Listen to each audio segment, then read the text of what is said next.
నమస్కారం అండి.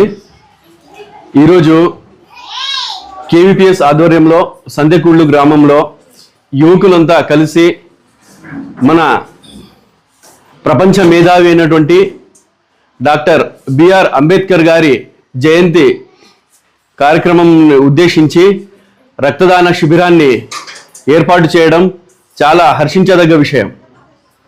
అదేవిధంగా ప్రపంచ మేధావిగా ఉన్నటువంటి డాక్టర్ బిఆర్ అంబేద్కర్ గారు దళిత బడుగు బలహీన వర్గాల ప్రతి ఒక్కరికి ఆయన ఆదర్శనీయుడు.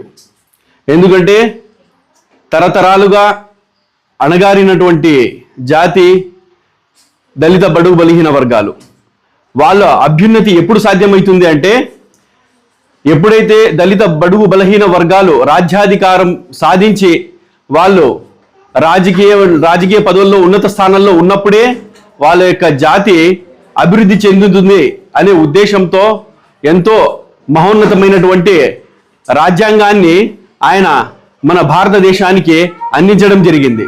కాబట్టి ఆయన స్ఫూర్తితో ఆయన యొక్క జయంతి సందర్భంగా మన సంతెకూళ్ళూరు గ్రామ యువకులు పెద్దలు అందరూ కలిసి ఇంతటి మహోన్నతమైనటువంటి వర్గాల ప్రతి ఒక్కరికి ఆయన ఆదర్శనీయుడు.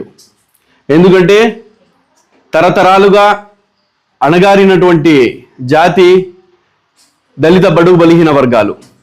వాళ్ళ అభ్యున్నతి ఎప్పుడు సాధ్యమవుతుంది అంటే ఎప్పుడైతే దళిత బడుగు బలహీన వర్గాలు రాజ్యాధికారం సాధించి వాళ్ళు రాజకీయ పదవుల్లో ఉన్నత స్థానంలో ఉన్నప్పుడే వాళ్ళ యొక్క జాతి అభివృద్ధి చెందుతుంది అనే ఉద్దేశంతో ఎంతో మహోన్నతమైనటువంటి రాజ్యాంగాన్ని ఆయన మన భారతదేశానికి అందించడం జరిగింది. కాబట్టి ఆయన స్ఫూర్తితో ఆయన యొక్క జయంతి సందర్భంగా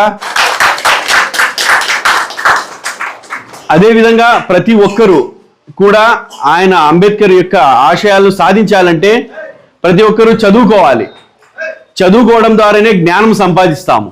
అందుకనే మన గతంలో పెద్దలు కూడా చాలా మంది అనేవాళ్ళు ఏమంటే విద్య లేనివాడు వింత పశువు అని. ఎందుకంటే పశువుల కంటే కూడా వింతగా ఉండేవాడు చదువు లేనివాడు. అందుకనే మనం ప్రతి ఒక్కరు కూడా చదువుకొని ఆయన యొక్క ఆశయాల్ని సాధించాలని చెప్పేసి నేను ఈ సందర్భంగా తెలియజేసుకుంటున్నాను. మరొకసారి సంతెకూళ్ళూరు గ్రామ యూత్కి ఈ కార్యక్రమాన్ని ఏర్పాటు చేసినటువంటి కేవీపీఎస్ నాయకత్వానికి నాకు ఈ అవకాశం కల్పించిన ప్రతి ఒక్కరికి నేను ధన్యవాదాలు తెలియజేసుకుంటున్నాను.